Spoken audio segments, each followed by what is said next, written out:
Okay. Hi, my name is Essence, and welcome to my channel, The EJ Edit.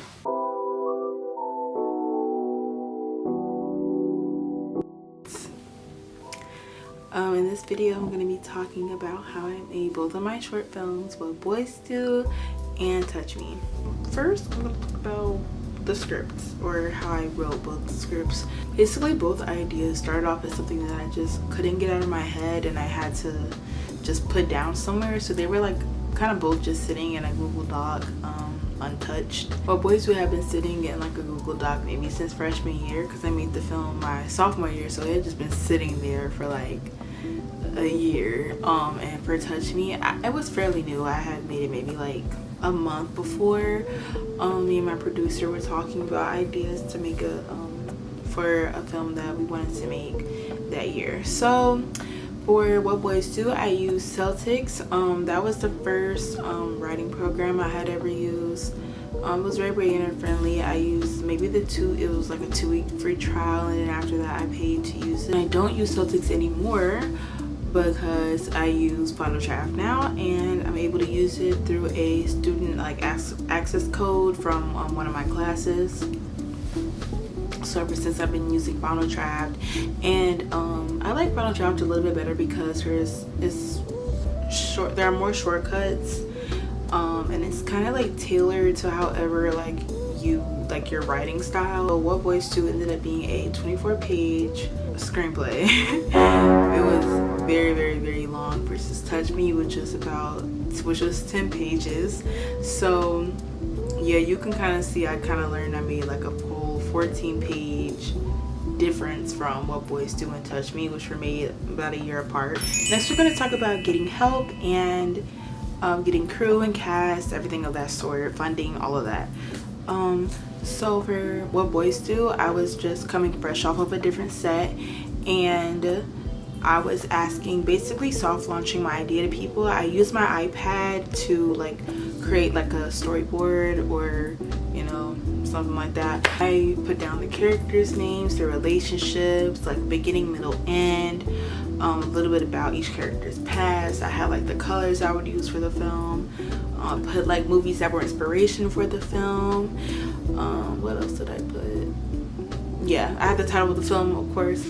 So I was basically soft launching my idea to other people who were on that last set. I was like, hey, I want to make this film this year. Are you interested? Like, would you want to be cinematographer? Like, just like offering roles out that people like, don't always get the chance to do on student sets. So luckily, I was able to gather the majority of my fabulous crew from, just getting people to believe in my idea from like those small little ideas I had. Didn't even realize that I was pitching. It was really soft launching because I didn't, do it.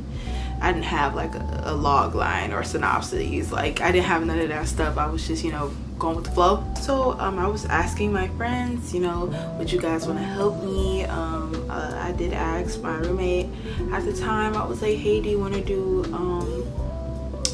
costume design, like help with that? And then my other friend, what also was my roommate, I was like, do you want to help with just like having like a production assistant, just like having like an extra hand on a set? So they were willing to help me. And for the film Touch Me, I already touched on the fact that I had touched on the fact that I had the idea written out, but I did have a friend in my producing class, insert picture, but I had a friend in my producing class, and we were both talking about how we wanted to make a film that year. So I started throwing out ideas, and I mentioned the one that I had like jotted down in a Google Doc already. So we ended up just building off of that one and making, like, I ended up writing the script for that one. So yes, moving forward, after getting crew, the next step was to get my cast. So I put up flyers in I ended up putting flyers in the School of Communications and the School of Fine Arts. I ended up with a whopping 3 people audition. Yeah, so I knew that wasn't gonna work because I did have a lot of characters in What Boys Do.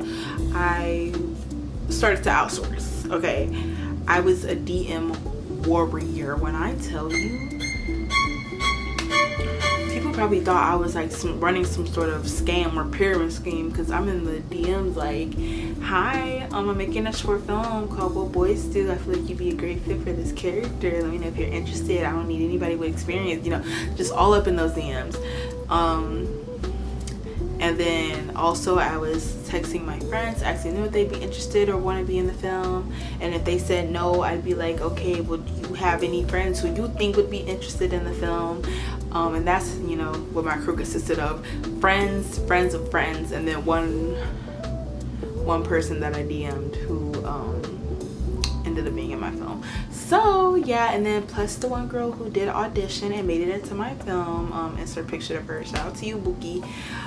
She did a really wonderful job, and I really do appreciate having somebody who like is interested or aspiring to be an actress like actually be in my film. For Touch Me, I held virtual auditions. I did only have a few characters in that one. There were like three characters total. 2 were main characters. I ended up yeah, so I had virtual auditions for that one, and I had all my characters. I mean, I had all my, everybody was casted, so it was fine. Moving on, I'm going to talk about rehearsals. So for What Boys Do, once I had everybody in my cast, I rehearsed with them for about a week. It could have been longer considering that it was 24 minutes. But yeah, I have rehearsals for 1 week, and I feel like rehearsing is really important. And like getting them like used to like walking, if they're walking and talking, getting used to walking and talking, like how they're going to use their space, and the location and everything like that. So I was really trying to like assimilate them, especially for the people, because majority of my cast were people who like, you know, weren't wanting to be actors per se. So I was really trying my best to make sure that I was putting everybody's like best foot forward in the film. So yeah, it was also really fun like doing the exercises with them, like having them get to know the characters, and seeing like what they can add to the characters themselves. So yes, and they were also getting to know me as a director, because that was my first time directing anything. So yeah, for Touch Me, what my biggest mistake was like not rehearsing my actors enough, because like we were kind of on a time crunch, more of a time crunch than I was with What Boys Do in the beginning.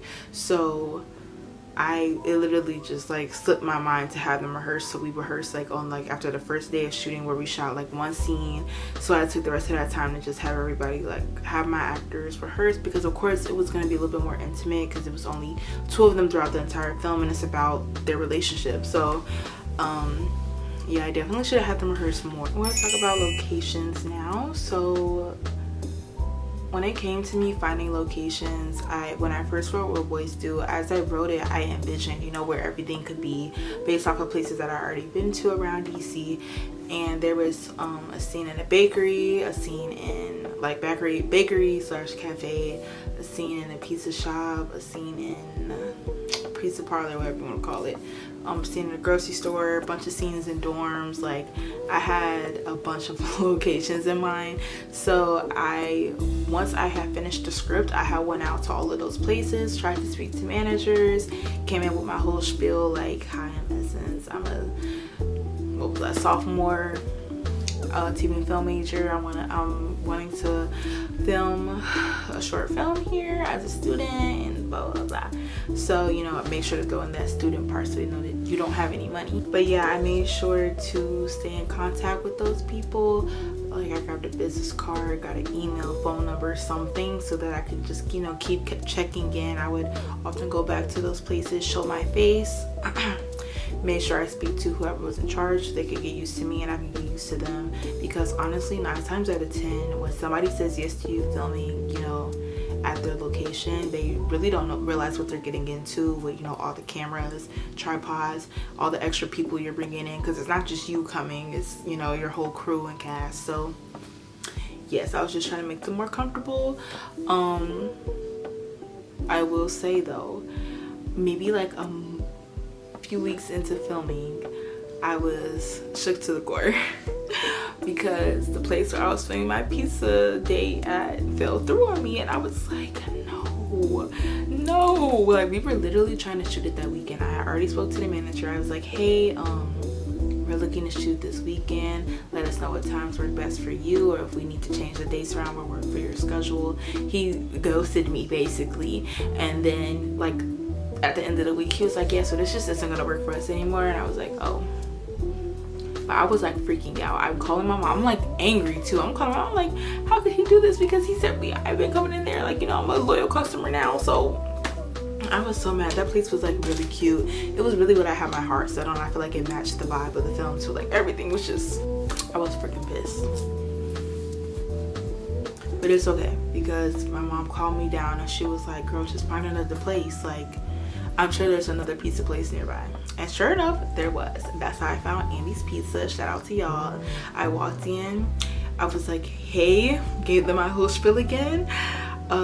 I need somewhere to film this pizza date. Told them what the film was about, how many people we'd have there, and the manager there, she was like, yeah, of course, I'll let you know. I'll get you in contact with who's gonna be here on the day that you're filming, so he can know you and you can know him. And yeah, it was really smooth sailing from that point on. And yeah, I'm trying to think, was there another time where I just couldn't get a location? Oh yeah, so for Touch Me, I literally had to change the script because I couldn't get a location. I wanted to film a skating scene.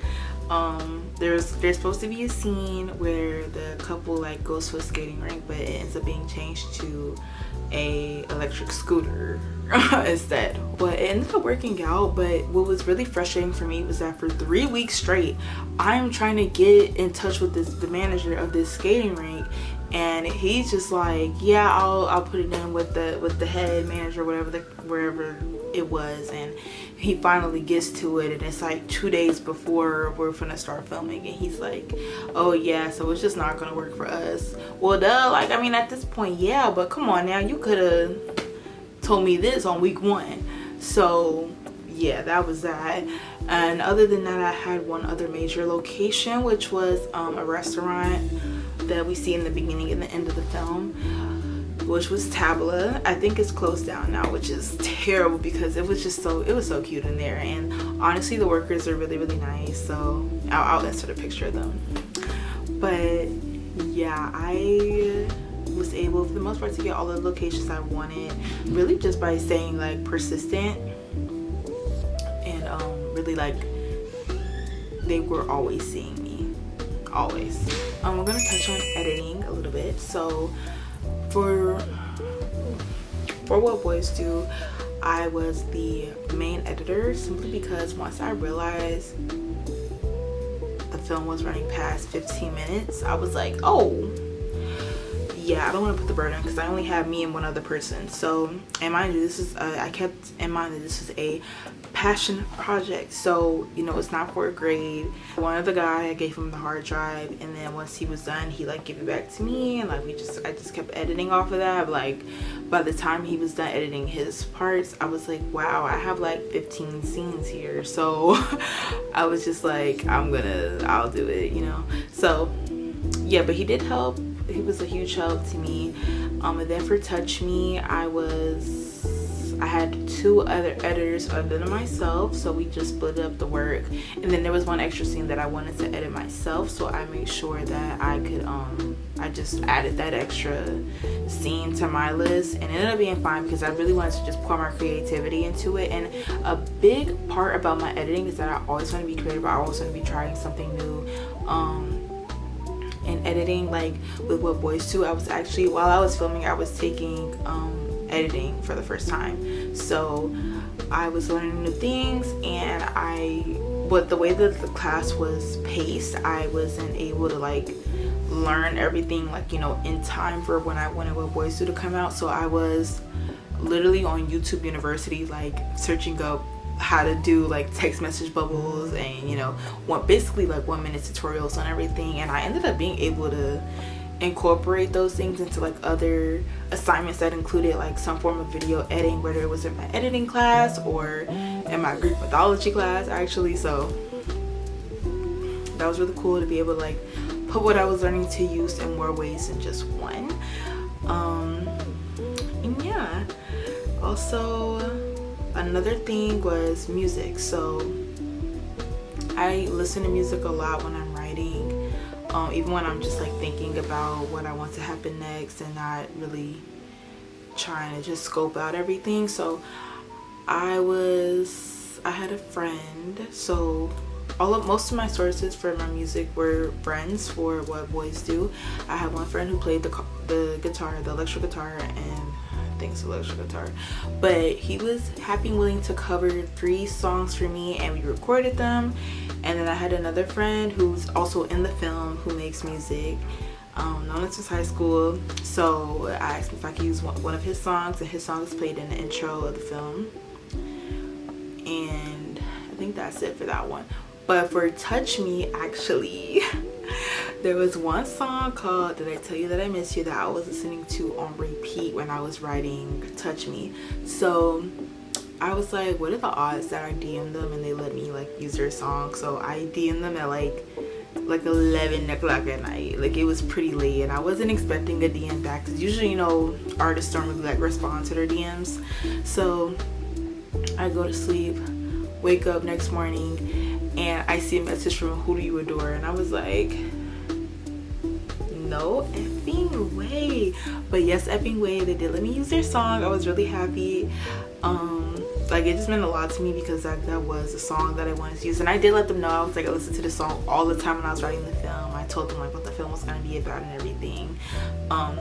So yeah, and then I had the same friend with the electric guitar from the last film.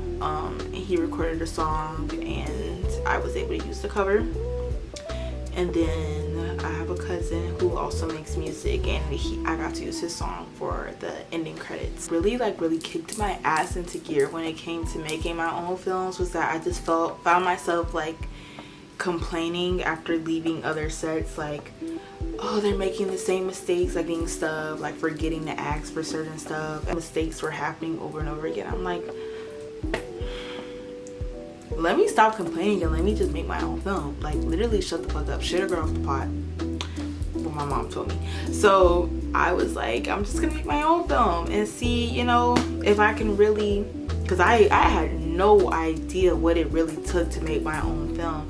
I'm just coasting along on these other sets that are like, of course, for class credit, but I'm not really, like, my role didn't like really include picking up the equipment and like remembering all the things you have to remember to make a film set work. But I was able to apply, you know, what I learned from other sets that, and, you know, really just giving people grace, because I mean, hey, we're all students. So I was really just learning how to apply those things to my film sets, and, you know, like just making sure that I'm on my P's and Q's.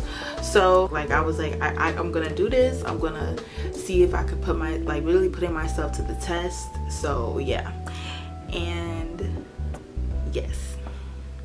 So for the end results, What Boys Do got so much love. Like, my friends were reposting it, their friends were reposting it, like my mom was reposting it on Facebook, of course. So I was honestly like really shocked when I realized all that work I was putting in, everybody was seeing it. And I don't want to say What Boys Do did worse than Touch Me, like with like view count wise, but because like both I was really proud of. I wasn't even expecting to get 20 views. So like once we reached 100, I was like, wow, like 100 people saw this film. Like, I could not believe it. So I was just so elated, like calling my mom, like, oh my god, like the view count, like everything's going up. Honestly, I couldn't put it into perspective enough, because once I finished the film, I kept thinking, why didn't I do this, or oh, I made a mistake here. Like, all I could think about were the bad things instead of, like, you know, the good things, like why I got so many people to help me from this film through DMing and soft launching my idea to them. Like, I couldn't see the good because I was just beating myself up over everything. But really looking back on it now, like, I really am so proud of myself for like getting people to believe in me and, like, you know, just creating something that I really believe in. And yeah, also my mom, she flew out to DC and she like helped to do like a wrap party at like this restaurant, and it was really cute. I'll send the pictures from that too. But yeah, my mom supported me a lot through everything. Her and my grandfather were like my biggest supporters from afar. yeah, so also, oh yeah, so that was that. I ended up with like around 250 views for What Boys Do, and I was literally content with that. I was like, 200 views, like, you can't tell me nothing. Like, that's like what, five movie theaters, depending on which one you go to. And then for Touch Me, okay, I'm not gonna lie, Touch Me like shocked the hell out of me. I was not expecting, like, literally after like the first day, I was like, we're about to surpass What Boys Do, like, already. So maybe it was like the middle of the week, I seen that we hit like 500, and I'm literally every day I'm calling my mom. I'm like, Mom, we just went up 100. We just went up 100. She was like, oh my god, like, you know, like, well deserved, of course. But I just couldn't believe it. So first week passes, we hit 1,000, and I was like, that's crazy work. Like, I did not expect to hit 1,000, and I was just so overwhelmed with joy. Like, just so proud of myself, so proud of everybody who helped out. Like, you know, it was one thing to like realize, you know, you learned and you applied what you learned from like your last set or the last thing you did to the new one, but like to really like watch it pay off was like something different for me. And once we hit 2,000 views, I was like, oh yeah, I can do that. That's like the whole movie theater and another one maybe. Like, I was like, are you shitting me? No, like, this can't be. Like, I couldn't believe it. I was just so proud of myself. But yeah, that's the story on how I made What Boys Do and Touch Me. If you want a story time on behind what made me write What Boys Do, let me know, because I would do that. Like, I would do that in a heartbeat. Also, I'm gonna make another video on tips and tricks on how to like rehearse your actors and use the space that they're in each location. But yeah, that's it for now. Thank you for watching, and subscribe. I don't know, like, subscribe. Okay, bye.